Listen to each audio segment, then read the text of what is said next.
Els Estats Units són una terra de gent que s'arrisca. Des dels homes que van generalitzar l'ús de l'avió fins a la dona que es va passar la vida mirant d'anar més enllà dels límits. És una terra d'innovació. Des d'una colònia que alguns esperaven que pogués existir a Mart, fins a una ciutat que d'altres van pensar que seria un model pel futur. És un lloc on les bones idees han fet milionaris. I un bon swing de golf va fer un multimilionari. D'homes que s'han fet a ells mateixos fins a productes fets pels homes. Aquests són els grans pensadors, els grans somnis i les grans coses que només poden ser producte dels Estats Units.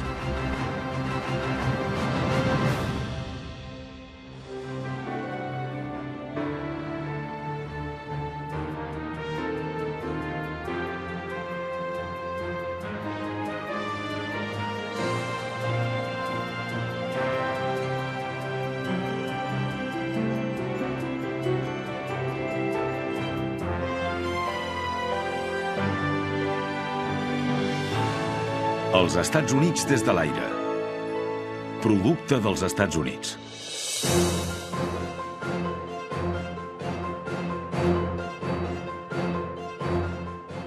Als boscos de fulla perenne de l'estat de Washington hi ha una empresa que ha convertit els Estats Units en una superpotència de la informàtica, Microsoft. Aquesta és la seu del gegant del software just als afores de Seattle, a Redmond. Bill Gates, natural de Seattle, va plegar de Harvard l'any 1975 per fundar l'empresa a Albuquerque, Nou Mèxic. I va tornar a Washington el 1979. Un any després, Gates va rebre l'encàrrec de desenvolupar un sistema operatiu ultrasecret per a una cosa insòlita en aquella època. Un ordinador personal d'IBM.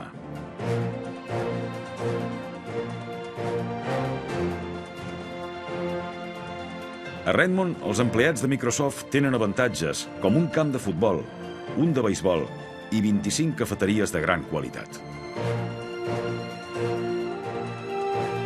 Una minoria de treballadors afortunats fins i tot poden visitar la casa del seu cap.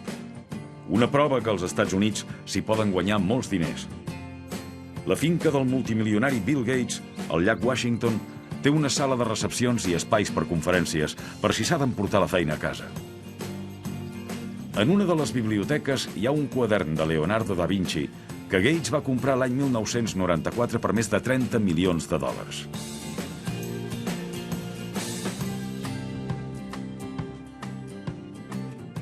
I si bé l'exterior de la casa és tradicional, l'interior és, evidentment, d'última generació. Un ordinador domèstic pot detectar quina temperatura i quina música prefereix cada resident.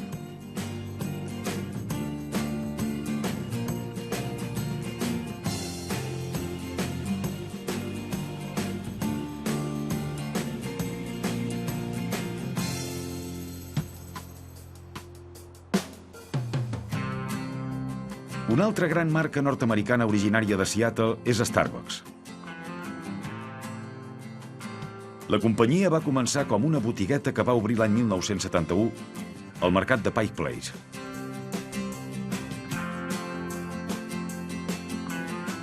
El 1983, el director de màrqueting Howard Schultz va fer un viatge a Milà i va veure com eren de populars els cafès allà. I va convèncer els fundadors de Starbucks perquè provessin el concepte de cafeteria. Avui dia hi ha cafeteries Starbucks a 55 països. La seva característica sirena procedeix d'un gravat de fusta noruec del segle XVI i ret homenatge a les arrels portuàries de Seattle i a la història marinera del cafè.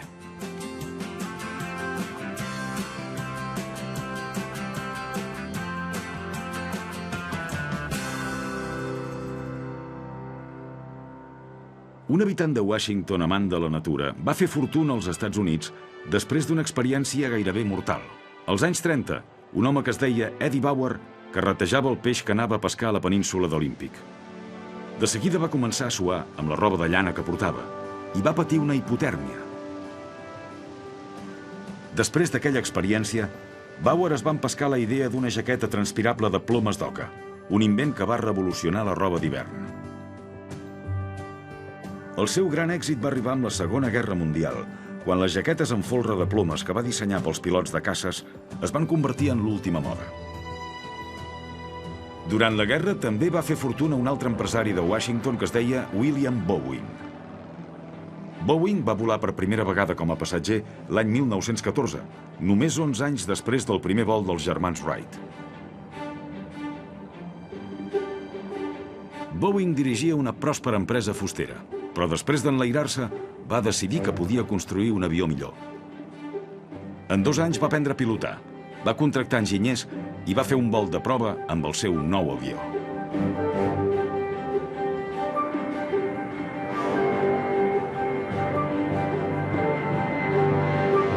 Al principi la companyia amb prou feines se'n sortia fins que va engegar el transport postal entre Vancouver, Canadà i Seattle, el primer servei internacional de correu aeri dels Estats Units. Boeing també va començar a reparar i fabricar avions militars i va acabar construint els bombarders de la Segona Guerra Mundial. L'empresa és un dels principals productors d'avions de passatgers, molts dels quals es fan aquí, a 40 quilòmetres al nord de Seattle. Aquesta és la planta gegantina de Boeing a Everett, l'edifici més gran del món en volum.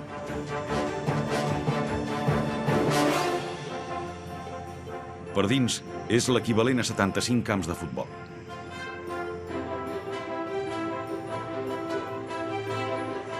Rere les enormes portes de la nau, Boeing construeix 4 models d'avió. Els avions surten amb una capa verda de politereftalat d'etilè per evitar la corrosió.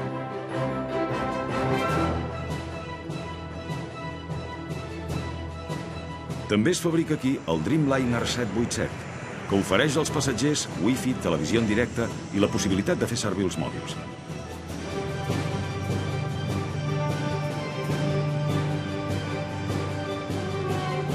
Després d'un centenar de proves, l'avió està a punt de lliurament.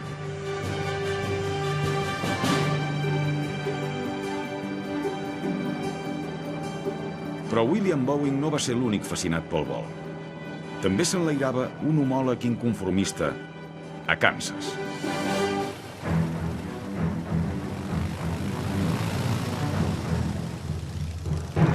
A mitjan anys 20, l'habitant de Wichita, Lloyd Stearman, va començar a dissenyar biplans com aquests, els avions més utilitzats durant aquells primers anys de l'aviació. Aquests avions continuen volant avui, 90 anys més tard.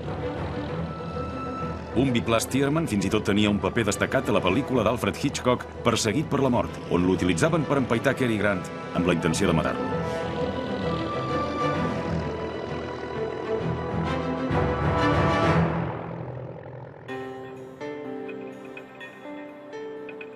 Tot i que, de fet, la primera persona que va fabricar avions de motor a Wichita va ser Clyde Cessna.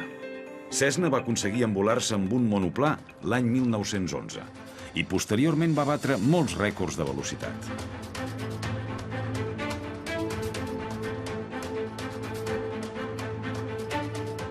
L'empresa que va fundar encara es troba a Wichita, on fabrica avions més lleugers que cap altra companyia, entre ells l'avió civil més popular del món.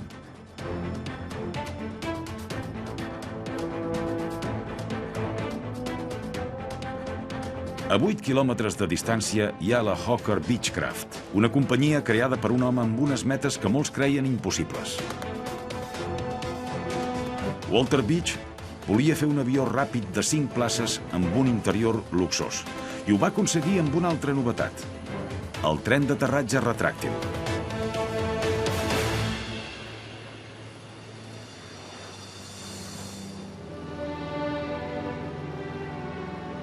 Mentre alguns homes de negocis construïen avions, una dona va passar a la història dels Estats Units pilotant-ne un.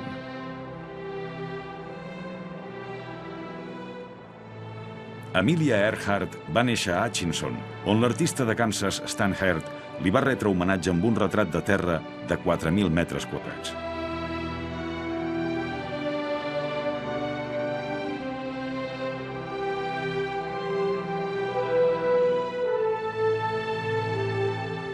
Earhart va passar gran part de la infantesa aquí, a la casa del seu avi, a tocar del riu Missouri. Va ser una nena independent que fins i tot guardava un quadern de retalls amb notícies de dones d'èxit. L'any 1928, Earhart va esdevenir mundialment famosa quan es va convertir en la primera dona que travessava l'Atlàntic volant. L'empenyia en part el desig d'ajudar les dones a aconseguir la independència social i econòmica. I sovint utilitzava la seva fama per defensar les pilots femenines i els drets de les dones.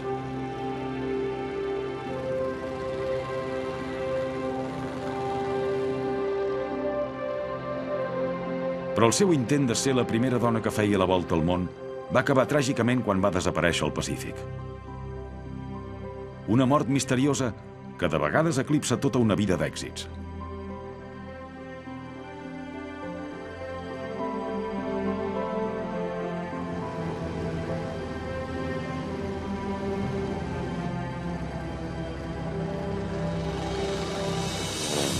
Kansas continua estant a l'avantguarda de l'aviació gràcies en part a William P. Lear, fundador de Learjet.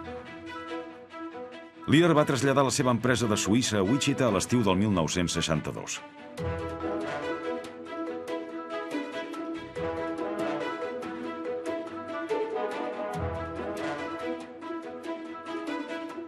Al final d'aquella dècada, els Learjet ja eren tot un símbol d'estatus entre els rics i els famosos.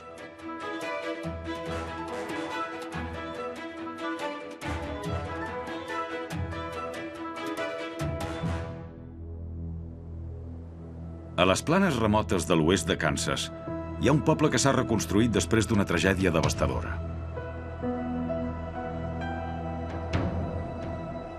L'any 2007, un tornado violentíssim va arrasar el poblet de Greensburg. La meitat dels supervivents van decidir no tornar-hi, però de fet ja feia anys que la població anava minvant.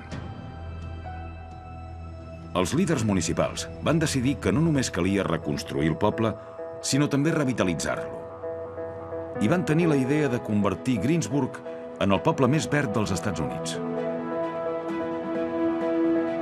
La idea va costar de vendre als vilatans, però de mica en mica s'hi van anar animant.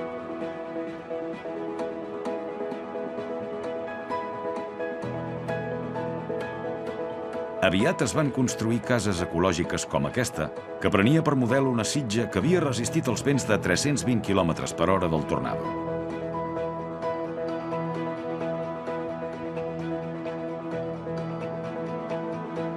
El Centre d'Arts 547 va ser el primer edifici públic que es va edificar com a part de la decisió municipal de fer de l'art una prioritat. Els estudiants d'arquitectura de Kansas que el van dissenyar el van batejar amb la data del tornado.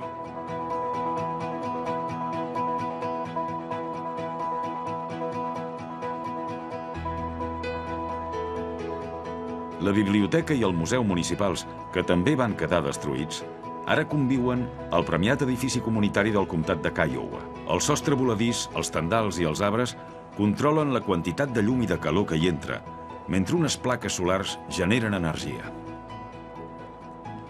Però l'edifici que potser simbolitza millor el renaixement de Greensburg és aquest museu en forma d'espiral, la nova entrada a l'atracció més antiga del poble, el Gran Pou.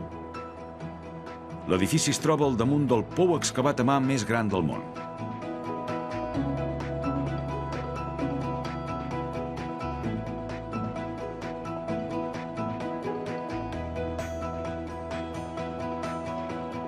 L'estructura de l'edifici segueix la successió de Fibonacci, una sèrie numèrica que crea espirals que es troben a la natura, com ara els tornados.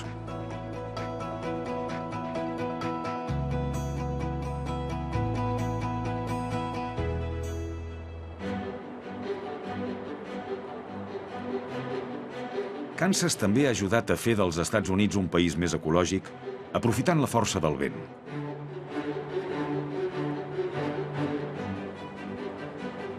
BP és al darrere d'aquest parc eòlic que es diu Flat Ridge 2 al sud de Kansas. La indústria eòlica creix vertiginosament als Estats Units, superada només per la de la Xina. Però per aprofitar el potencial del vent, abans hi ha una feina de muntatge. Els molins de vent arriben amb peces que després s'escampen damunt de la praderia. Cada molí anirà al damunt d'una plataforma de ciment on hi ha col·locat el transformador. Els operaris munten els 3 tubs que formen la torre del molí de vent i després acoplen les pales gegants de l'hèlice a l'eix. Un cop acabat es posa un potent motor dalt de tot. Finalment ja es pot instal·lar l'hèlice. En aquesta delicada dansa entre l'home i la màquina s'han d'alinear perfectament totes les peces i els engranatges.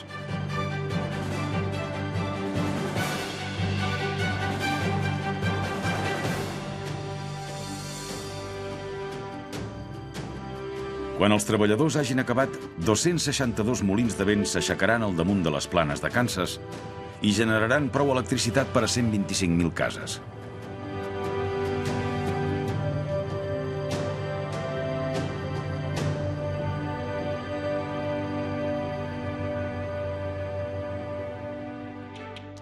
A la veïna Oklahoma hi ha el bressol dels radars meteorològics de tipus Doppler. Això és el Centre Nacional de Meteorologia de Norman, on va néixer el Doppler a partir de la tecnologia de la Segona Guerra Mundial per detectar avions i míssils enemics.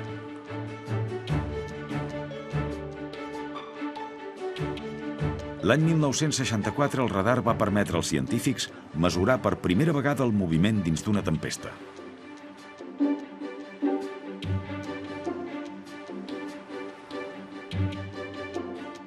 Més recentment, el radar Doppler ha evolucionat en això.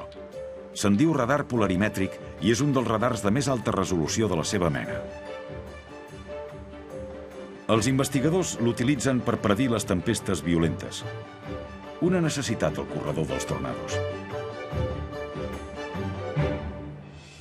A 2.250 quilòmetres d'allà hi ha un dels llocs que han ajudat a popularitzar Google.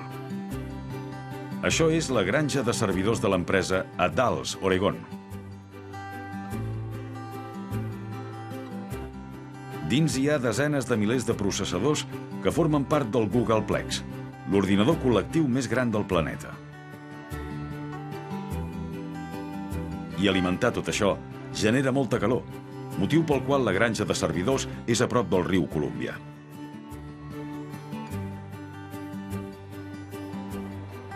La central hidroelèctrica de la presa de Dalles, amb els seus 800 metres, subministra energia barata i renovable a Google. Una prioritat de l'empresa en la seva expansió.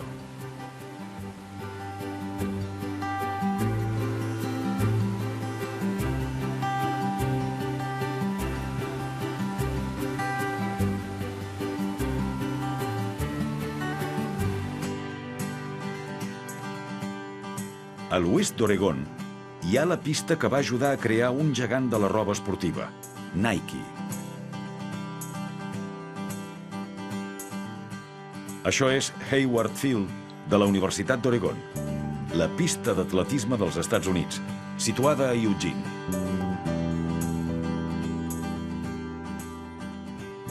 L'any 1949, un home que es deia Bill Bowerman i feia d'entrenador d'atletisme. Conegut per la seva atenció al detall, Bowerman fins i tot adobava el calçat dels seus atletes. Fins que l'any 1964, Bowerman va entrar en el negoci del calçat amb l'excorredor de la universitat Bill Knight. Van començar venent bambes japoneses, però el 1971 van engegar la seva pròpia empresa, Nike, batejada a partir del nom de la deessa grega de la victòria, Nike.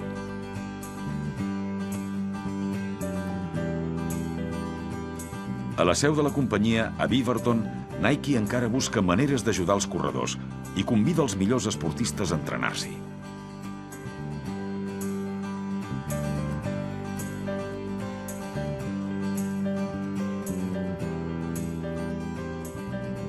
Els edificis del campus porten el nom de llegendes de l'esport que han estat patrocinades per Nike, com ara Michael Jordan, Mia Hamm o John McEnroe. Tots ells producte també dels Estats Units.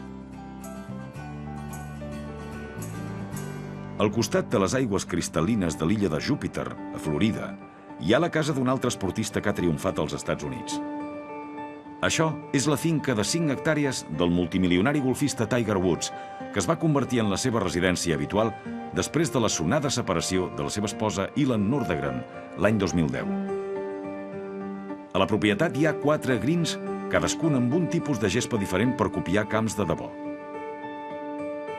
A la segona planta hi ha un afegit molt personalitzat, el terreny de pràctiques personal d'en Woods.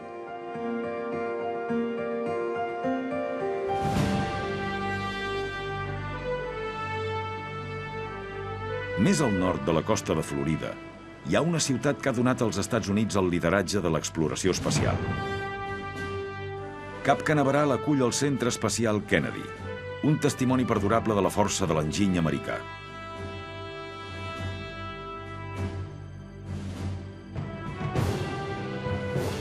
Aquí, des de la plataforma 39A, es van enlairar els astronautes Neil Armstrong, Buzz Aldrin i Michael Collins, així com 135 missions de llançadores espacials.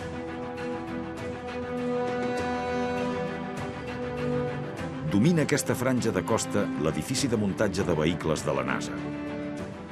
L'edificació d'una sola planta més gran del món. Dintre, els enginyers acoplaven totes les llançadores espacials.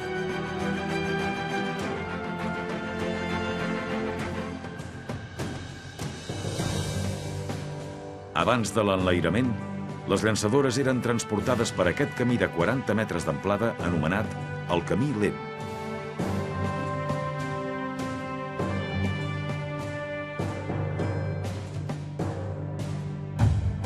Les 7.700 tones de la nau espacial es carregaven en vehicles d'eruga que, a causa del pes colossal portat, no anaven gaire més de pressa d'1,5 quilòmetres per hora. Encara avui són visibles els rastres que hi va deixar l'últim.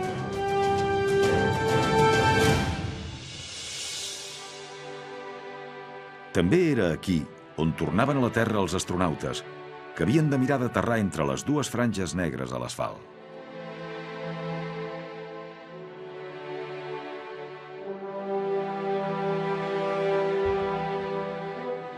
El programa de llançadores espacials es va acabar l'any 2011. Ara, la NASA busca altres maneres de donar ús a aquesta infraestructura històrica.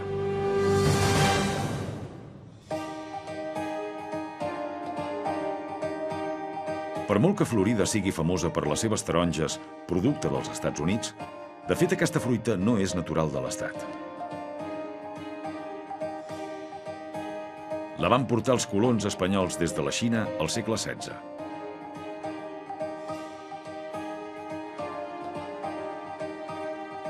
Hi van caldre uns quants segles més perquè les taronges es popularitzessin.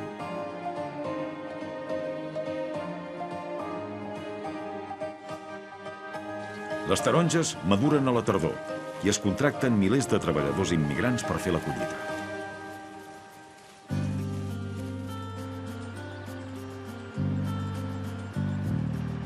Entre les fileres de tarongers corren uns camions anomenats cabres que pleguen la fruita collida pels treballadors i la porten fins als remolcs.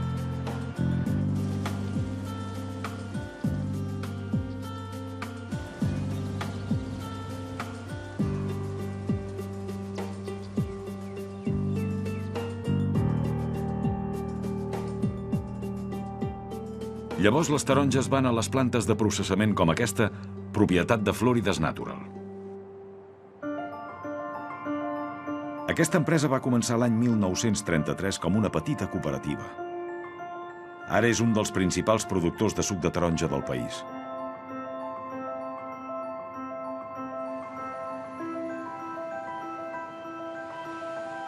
Aquests tràilers descoberts porten la fruita de la plantació a la fàbrica.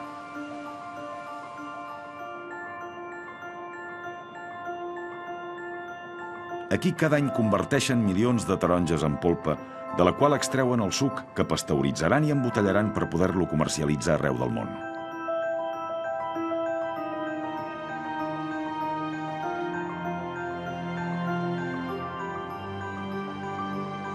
A milers de quilòmetres de distància de Florida, un altre producte dels Estats Units va tenir un inici més misteriós a les illes tropicals de Hawaii.